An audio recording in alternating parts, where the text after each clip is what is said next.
Працювали гарно, діти, час настав нам відпочити.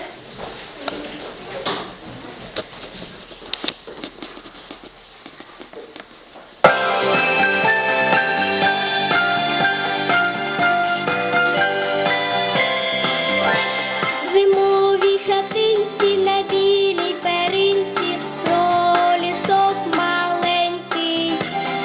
Очка розкриває, весну зустрічає, сам себе питає. Чом зориця дзюркотить, весело співає, чому сині високі пташечка літає. О, весна знов прийшла, знову завітала, щиро сонечко її в небі зустрічало.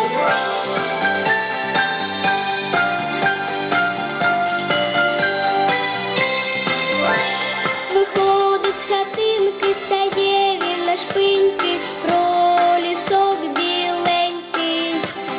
Радо розквітає, весну зустрічає, сонечко вітає. Буджериця дзюркотить, весело співає, а у синій висоті пташечка літає. То весна знов прийшла, знову завітала, щиро сонечко її в небі зустрічало.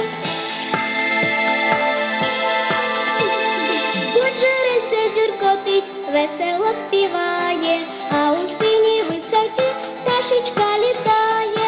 То весна знов прийшла, знову завітала, щиро сонечко її в небі зустрічало, щиро сонечко її в небі зустрічало.